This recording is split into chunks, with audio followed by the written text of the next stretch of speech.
हिन वीडियो में असां रैंडम वेरिएबल्स जे बारे में पढ़ंदासीं। रैंडम वेरिएबल्स सां तव्हां वाक़िफ़ हूंदो। रैंडम चइबो आहे बेतरतीब, वेरिएबल चइबो आहे बदिलजंदड़। हाणे इहे बुनियादी तौर ते ॿिनि क़िस्मनि जा हूंदा आहिनि। हिकिड़ा हूंदा आहिनि डिस्क्रीट, त ॿिया हूंदा आहिनि कंटीन्यूअस। डिस्क्रीट ऐं कंटीन्यूअस। हाणे डिस्क्रीट रैंडम वेरिएबल कहिड़ा हूंदा आहिनि? इन जी लफ़्ज़ी माना आहे लफ़्ज़ डिस्क्रीट जी आहे कि डिस्टिंक्ट ऐं सेपरेट। हाणे डिस्टिंक्ट चइबो आहे नुमाया, सेपरेट चइबो आहे धार धार। यानी हाणे डिस्क्रीट रैंडम वेरिएबल जी वस्फ़ छा थींदी? इन जी वस्फ़ इहा थींदी कि इहे उहे क़ीमतूं खणंदो जेके नुमाया हुजनि, ठीकु आहे, ज़ाहिर हुजनि साफ़ ऐं हिक ॿिए खां धार धार हुजनि। इहा डिस्क्रीट रैंडम वेरिएबल जी वस्फ़ आहे। या हिन खे ॿियनि लफ़्ज़नि में बयानु कजे कि डिस्क्रीट रैंडम वेरिएबल उहे क़ीमतूं खणंदो जेके काउंटेबल हुजनि, यानी जंहिंजी ॻणप थी सघे या जंहिं क़ीमतुनि खे असां ॻणे सघूं, त इन खे चइबो discrete random variable. Continuous random variable उहो वेरिएबल हूंदो आहे जेको कंहिं हद यानी इंटरवल में का बि क़ीमत खणी सघे। यानी कि लिखी सघूं था एनी वैल्यू इन इंटरवल, लामहदूद क़ीमतूं खणी सघिजे थो या का बि क़ीमत खणी सघिजे थो कंहिं इंटरवल में। हाणे हिन सादनि लफ़्ज़नि में ईअं चइजे जेके हे क़ीमतूं खणंदो असां हुनजी ॻणप नथा करे सघूं, पर असां हुनजी माप करे सघूं था। हाणे अक्सर तौर उहे जेके क़ीमतूं हूंदियूं आहिनि उहे डेसिमल या वरी अल्पूर वारी शिकिल में हूंदियूं आहिनि। इन खे चइबो आहे कंटीन्यूअस रैंडम वेरिएबल। हाणे मिसाल तौरु असां वटि हिकिड़ो रैंडम वेरिएबल आहे वॾो एक्स, ठीकु आहे, कैपिटल एक्स। हाणे इहो असां चऊं था बराबरि आहे अगरि असां हिकिड़ो सिको उछलायूं, ठीकु आहे, हिकु अची जवाबु ईंदो असां अगरि सिके में असांजो हेड्स थो अचे, ठीकु आहे, ऐं जवाबु असांजो ज़ीरो ईंदो अगरि सिके में असांजो टेल्स थो अचे, ठीकु आहे। हाणे इहो रैंडम वेरिएबल कहिड़ो आहे? डिस्क्रीट आहे या कंटीन्यूअस आहे? डिस्क्रीट जी असां डेफिनेशन ॾिसी आयासीं कि हाणे हे मख़सूस वैल्यूज़ खणे थो, क़ीमतूं खणे थो। अगरि हेड थो अचे त हिकु खणंदो, अगरि टेल थो अचे त ज़ीरो खणंदो। हाणे इहे ॿई मख़सूस क़ीमतूं आहिनि, ठीकु आहे, ऐं इहे ॿई काउंटेबल बि आहिनि, असां हिन खे ॻणे बि सघूं था, ठीकु आहे। इन सां इहा ॻाल्हि ज़ाहिर थी वई कि हे डिस्क्रीट रैंडम वेरिएबल आहे। छो? मख़सूस क़ीमतूं खणे थो ऐं उहे क़ीमतूं असां ॻणे सघूं था। त असां हिन खे लिखी छॾींदासीं, हिसाब ज़ाहिर आहे कि हे डिस्क्रीट रैंडम वेरिएबल आहे। डिस्क्रीट आर वी सां लिखूं था, रैंडम वेरिएबल आहे। हाणे ॿियो रैंडम वेरिएबल हिकिड़ो असां वटि आहे जंहिंखे असां ज़ाहिर कयूं था कैपिटल वाए सां। ऐं कैपिटल वाए छा करे ज़ाहिर थो करे? इहो ज़ाहिर थो करे mass of a random animal, यानी वज़न कंहिं बि बेतरतीब सां जानवर जेको चूंडियूं था। हाणे जानवर किथे था चूंडियूं? ठीकु आहे, इहो जानवर चूंडियूं था असां चिड़ियाघर में न्यू ऑर्लिन्स जे। Selected eight new Orleans. New Orleans America में हिकु शहर आहे, उन में हिकु चिड़ियाघर आहे, उन में असां हिकिड़ो जानवर चूंडियूं था, ठीकु आहे। हाणे इहो रैंडम वेरिएबल जेको असां वटि आहे इहो हाणे डिस्क्रीट थींदो कि इहो कंटीन्यूअस थींदो? त मां चाहींदुमि तव्हां हिन खे जे पाण सोचो, पोइ हिन खे गॾिजी करे कयूं था। हाणे जेको असां हिते जानवर चूंडींदासीं उनजो एक्ज़ैक्ट मास, यानी चइजे जेको सही जेको वज़न आहे, उहो हिकु रेंज में केतिरो बि थी सघे थो, ठीकु आहे। असां चूंडियूं उहा माना ज़ीरो खां अगरि ज़ीरो जे क़रीब, ज़ीरो त कंहिंजो बि वज़न न हूंदो आहे न, ठीकु आहे, त हाणे ज़ीरो जे क़रीब क़रीब सफ़ा वज़न बि थी सघे थो ऐं काफ़ी वॾो वज़न बि थी सघे थो। त असां इहो स्पेसिफिक हिकु मख़सूस ॻाल्हि नथा करे सघूं त हे हिकु एतिरो वज़न थींदो। इहो हिकिड़ी रेंज में केतिरो बि वॾो वज़न थी सघे थो, केतिरो बि नंढो वज़न थी सघे थो। त इन में असांजी लातादाद इहो क़ीमतूं अची सघनि थियूं। हाणे मिसाल तौरु असांजो को जानवर आहे, मिसाल अगरि तव्हां चऊं केविल आहे, केविल खे असां अगरि जानवरनि में काउंट कयूं त उनजो सफ़ा ज़ीरो जे बराबरि हूंदो, या माकोड़ो आहे या को ॾेंबू आहे, त इन जो ज़ीरो जे सफ़ा वज़न बराबरि हूंदो, वेझो हूंदो, ठीकु आहे। त इन्हनि खे असां ज़ीरो जे काउंट में करे सघूं था कि हीउ ज़ीरो जे वेझो आहे वज़न, त इहे ज़ीरो जे वेझो हूंदा। हाणे इन खां वॾा बि जानवर थींदा वेंदा त इहो वज़न वधंदो वेंदो, ठीकु आहे। असां को बि रैंडम खणी सघूं था न। हाणे वधी करे मिसाल केतिरो बि वज़न थी सघे थो, 3000 थी सघे थो, 4000 थी सघे थो किलो। किलो में असां वज़न मापन कंदा आहियूं जानवरनि जो, ठीकु आहे। हाणे वॾो को जानवर आहे, मिसाल हाथी आहे। हाथी जो हाणे काफ़ी वॾो हाथी आहे, तव्हांखे नज़र में अचे थो, ॾिसण में दिलचस्प हूंदो। उनजो विशाल वज़न असां चऊं था 5000 किलो आहे। घणो आहे? 5000 किलो आहे। ऐं इलाही काफ़ी वॾे साइज़ जो हाथी आहे, काफ़ी वज़नी आहे। त हाणे इहो ॾिसण में बि तव्हांखे ॾाढो दिलचस्प लॻंदो हूंदो। हाणे असां हिन रेंज में 0 खां 5000 जे विच में असां को बि असांखे नंबर मिली सघे थो, को बि अंग मिली सघे थो एज़ अ वज़न जे हिसाब सां। हाणे असां वटि मिसाल को बि जानवर हुजे, हिते असां जानवर जो जेको असां वज़न मालूम कयोसीं, वज़न अचे थो असां वटि 123.75921, ठीकु आहे, किलोग्राम वज़न, ठीकु आहे। हाणे इहो बि थी सघे थो सही न हुजे, असां हिनखे अञा दुरुस्त करिणो पए त 1073 हाणे 2 अॻिते लिखी करे, ठीकु आहे। त हाणे इहो इनजो पको वज़न आयो, ठीकु आहे, सही वज़न आयो। त तव्हांखे उमेद आहे त हिनखे आइडिया सम्झ में अची वियो हूंदो कि हे इन मां असां वटि को बि वज़न मिली सघे थो, का बि क़ीमत मिली सघे थी। त इहो साफ़ ज़ाहिर थी वियो त हे कंटीन्यूअस रैंडम वेरिएबल आहे। हिन जी असां वटि डिस्क्रीट वैल्यूज़ नथियूं अचनि, ठीकु आहे, मख़सूस वैल्यूज़ नथियूं अचनि। हे कंटिन्यूअस रैंडम वेरिएबल जो मिसाल आहे। ऐं अचो त हिकिड़े ॿिए मिसाल जे बारे में सोचूं था। असां हिकिड़ो ॿियो रैंडम वेरिएबल आहे असां वटां, कि रैंडम वेरिएबल जो नालो ॾियूं था असां हिनखे बि वाई था चऊं। ठीकु आहे, हिन खां थोरो मुख़्तलिफ़ था चऊं। हाणे चऊं था वाई कहिड़ो आहे? वाई हिकु साल आहे जंहिंमें को बि हिकु कंहिं क्लास में शागिर्द आहे ॼमियो हुजे। ऐं शागिर्द केतिरा थी सघनि था क्लास में? ठीकु आहे, हाणे कोई रैंडम कुझु शागिर्द असां सिलेक्ट कंदासीं, ॾिसंदासीं उहो कहिड़े साल में ॼमियो आहे। ठीकु आहे, त हाणे इहो रैंडम वेरिएबल डिस्क्रीट थींदो की कंटिन्यूअस थींदो? हाणे ॾिसो, जेको साल असां चूंडियूं था उहो मखसूस थींदो न, हिकु स्पेसिफिक को साल ईंदो। हाणे उहो साल कहिड़े क़िस्म जो अची सघे थो? मिसाल असां वटि कोई शागिर्द असां सिलेक्ट कयोसीं, चूंडियोसीं, उहो 1992 में ॼमियो आहे। ठीकु आहे, या वरी को शागिर्द असां वटि मिलियो हिकिड़ो हुयो 1985 में ॼमियो आहे, या वरी 2001 में ॼमियो आहे।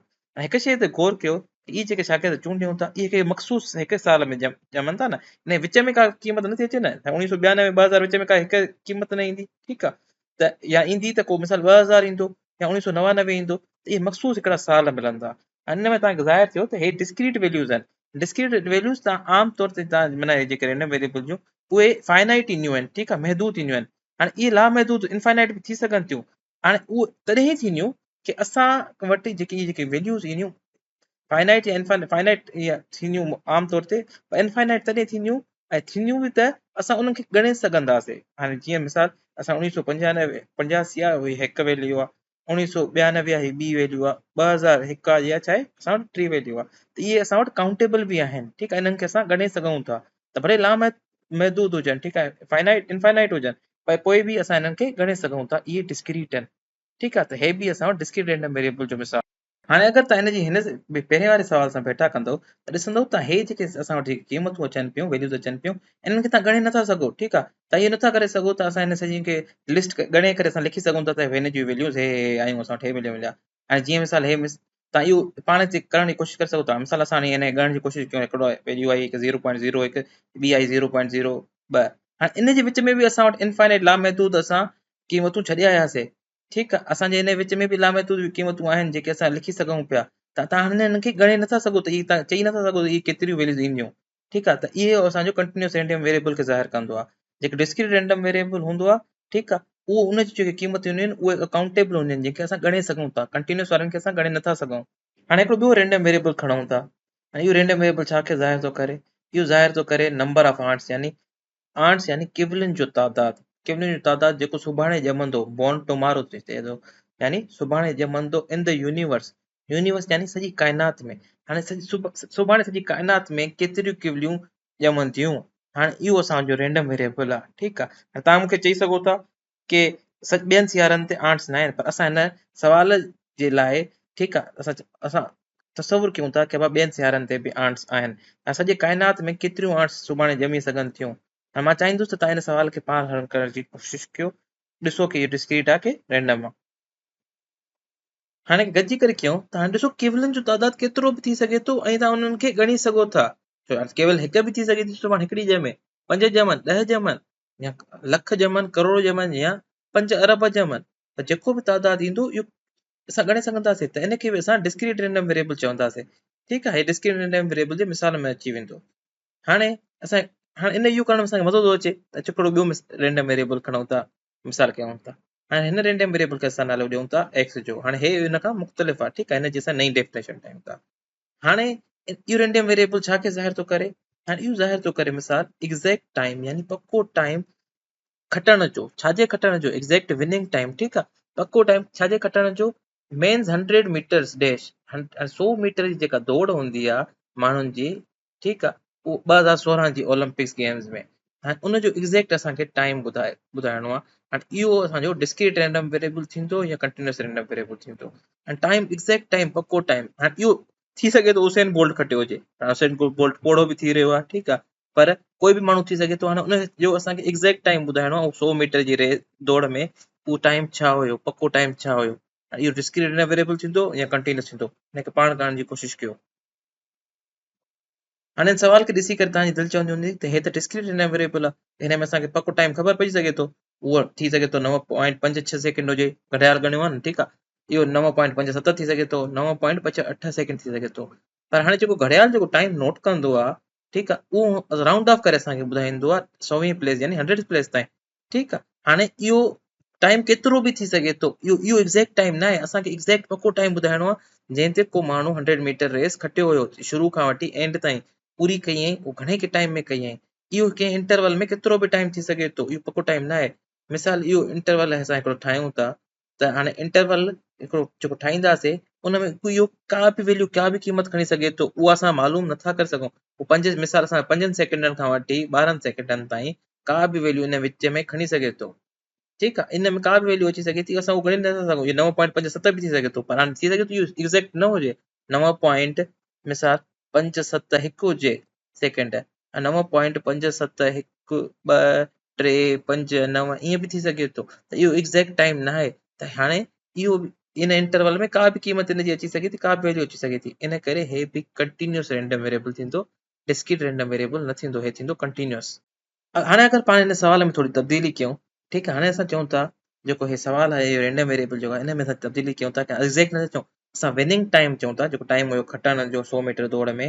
हाणे इनखे जेको टाइम आहे इनखे राउंड कयूं था, राउंड ऑफ कयूं था 100 प्लेस यानी नियरेस्ट 100 यानी 100वीं प्लेस ताईं। ठीकु आहे, 100वीं प्लेस ताईं 100वीं जॻह ताईं राउंड ऑफ कयूं उन पंहिंजे टाइम खे, त इहो असांजो कंटिन्यूअस थींदो या रैंडम इहो डिस्क्रीट थींदो। असां कंटिन्यूअस खे ख़तमु था कयूं छो सवाल में असां तब्दीली कई आहे। हाणे ॾिसो, हाणे जेको बि टाइम ईंदो इहो असां हिनखे ॻणे सघूं था। इहो 9.56 थी सघे थो, 9.57 थी सघे थो, 9.58 थी सघे थो, पर जेको बि टाइम ईंदो राउंड ऑफ करण जे करे असां उनखे लिस्ट करे सघूं था, उनखे हिकु लिस्ट में ठाहे सघूं था। उन टाइम जेके बि असांखे मुख़्तलिफ़ टाइम ईंदा हुननि खे असां ॻणे सघूं था।